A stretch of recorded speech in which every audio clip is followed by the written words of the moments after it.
پہلا پارہ سورہ بقرہ آیات نمبر 32 بسم اللہ الرحمن الرحیم قالوا سبحانك لا علم لنا لا علم لنا إلا ما علمتنا إنك أنت العليم الحكيم۔ یہ انگلش میں قرآن پاک۔ اب ترجمہ۔ فرشتوں نے عرض کیا تیری ذات ہر نقص سے پاک ہے، ہمیں کچھ علم نہیں۔ مگر فرشتے اللہ تعالیٰ سے سوال کر رہے ہیں کہ عرض کیا کہ تیری ذات تو ہر نقص سے پاک ہے۔ اللہ تعالیٰ کی ذات میں توبہ استغفر اللہ کوئی بھی نقص نہیں ہے۔ اللہ تعالیٰ کی ذات ہر نقص سے پاک ہے، ہمیں کچھ علم نہیں۔ مگر فرشتے کہہ رہے ہیں ہمیں کچھ علم نہیں ہے مگر اس قدر جو تو نے ہمیں سکھایا۔ اللہ تعالیٰ سے سوال کریں آپ کی ذات تو ہر نقص سے پاک ہے، ہمیں اس بات کا زیادہ علم تو نہیں مگر جو کچھ آپ نے ہمیں سکھایا، بے شک تو ہی سب کچھ جاننے والا حکمت والا ہے۔ اللہ تعالیٰ سے کہہ رہے ہیں کہ بے شک تو ہی سب کچھ جاننے والا ہے اور بڑی حکمت والا ہے، حکمت عملی والا ہے اللہ تعالیٰ۔ انگلش میں ترجمہ۔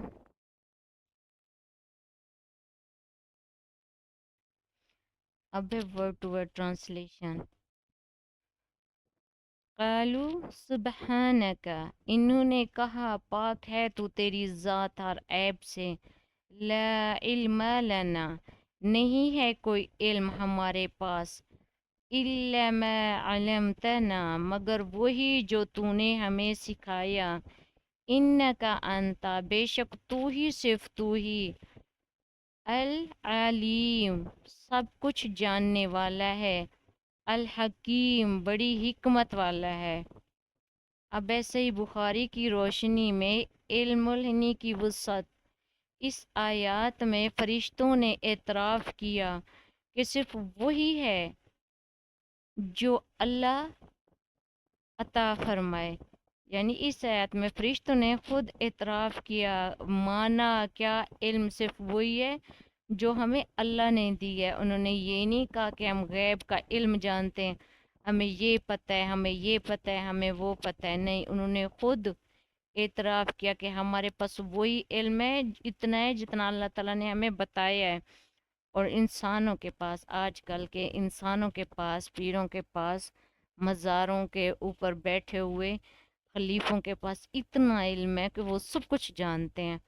ان کے پاس جاؤ وہ بچے دے دیتے ہیں، روزی دے دیتے ہیں، بدے رشتے کروا دیتے ہیں، سب کچھ کاٹ دیتے ہیں۔ یہ انسانوں کی توبہ استغفر اللہ، علمی اسلام سے دوری اور توبہ استغفر اللہ، خدا کے راستے کو چھوڑ کے لوگوں کے دروں پہ جھکنے کی عادت بن گئی ہے۔ فرشتے خود کہہ رہے ہیں کہ ہمیں اتنا علم ہے جتنا آپ نے ہمیں بتایا ہے۔ صحیح بخاری حدیث نمبر 4725 میں حضرت خضر اور حضرت موسیٰ علیہ السلام کے واقعے میں ذکر ہے کہ ایک چڑیا نے سمندر سے چونچ بھری۔ حضرت خضر علیہ السلام کا دور تھا، پہلے بھی تو پیغمبر آئے ہیں نا، ہم ان کو مانتے ہیں، وہ اللہ کے ولی، اللہ کے نبی۔ اور حضرت خضر موسیٰ علیہ السلام کے واقعے میں، حضرت موسیٰ علیہ السلام کے واقعے میں یہ ہے ذکر ہے کہ ایک چڑیا سمندر سے چونچ بھری، پانی کی چونچ بھری، تو حضرت خضر نے فرمایا میرا تمہارا اور تمام مخلوق کا علم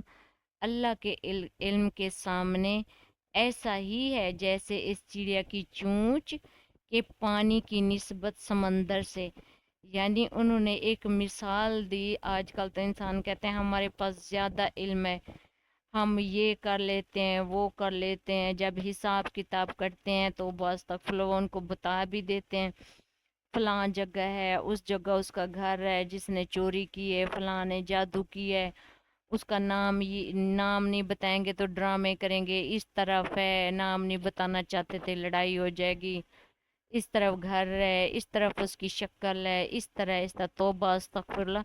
اتنی علم کے دعوے کرتے ہیں۔ اللہ تعالیٰ نے حضرت آدم علیہ السلام کو نہیں بتایا اتنا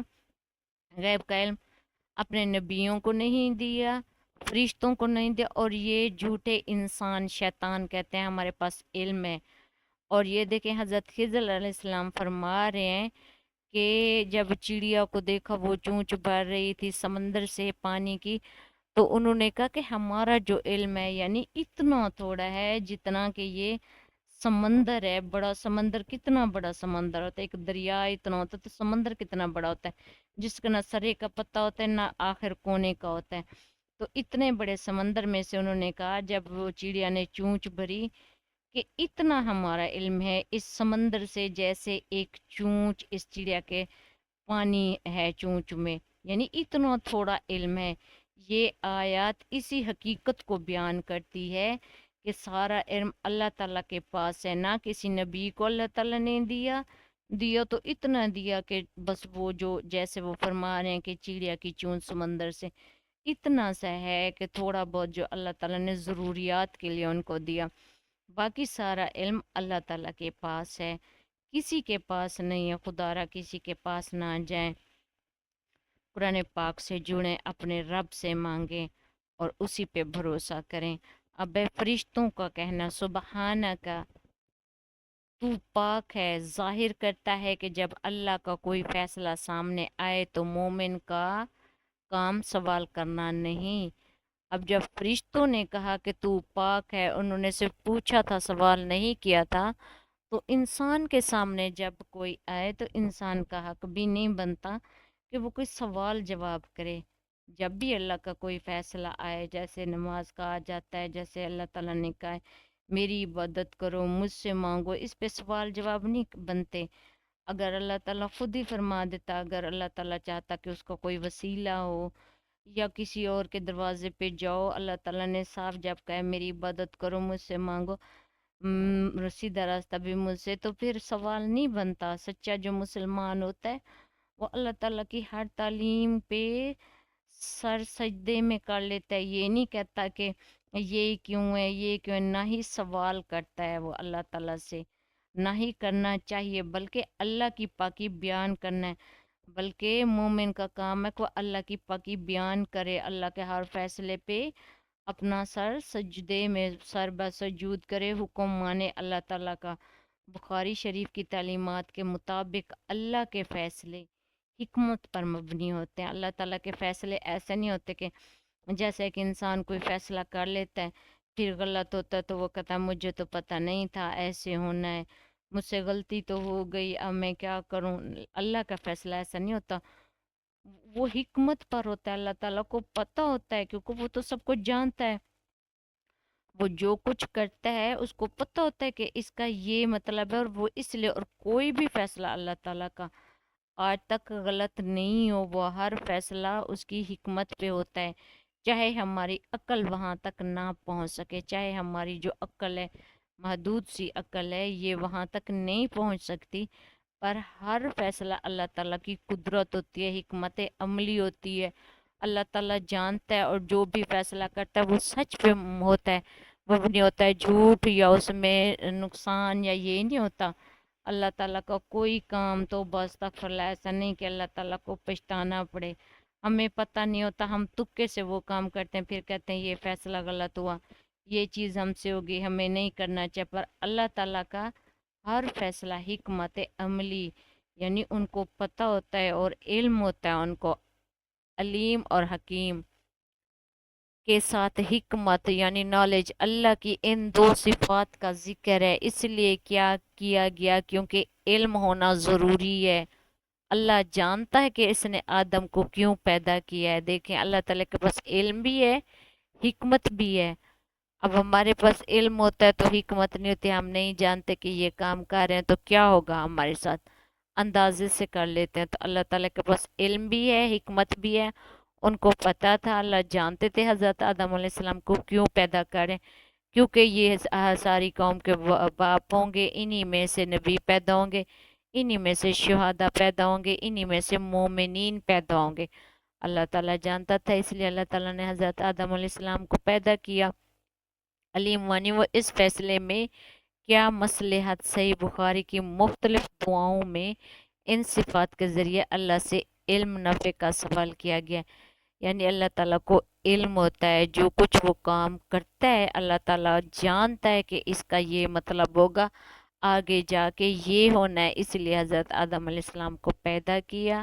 اور اس کی مصلحات اور اس کی ساری چیزیں اور ان کی دعائیں ان کی صفات کے ذریعے اللہ تعالیٰ سے، اب حضرت آدم علیہ السلام سے گناہ ہو گیا تھا، انہوں نے منع کیا تھا اس درخت کے پاس نہیں جانا، تو شیطان نے کہا تھا چلے جاؤ، تو ان سے ہو گیا تھا، تو پھر اللہ تعالیٰ سے انہوں نے دعائیں مانگی تھی ربنا ظلمنا انفسنا لم تغفر لنا وارحمنا انت مولانا فانصرنا علی القوم الکافرین۔ تو اللہ تعالیٰ سے دعا مانگی تھی انہوں نے، تو اللہ تعالیٰ نے ان کو معاف کر دیا، ربنا لا تو آخرنا، یہ ساری اللہ تعالیٰ سے انسان کو بھی یہ دعائیں مانگنی چاہیے۔ سورہ بقرہ کی آخری 3 آیات دعائیں ہیں، وہ اللہ تعالیٰ سے سوتے اٹھتے مانگتے رہنا چاہیے۔ اب انگلش میں تو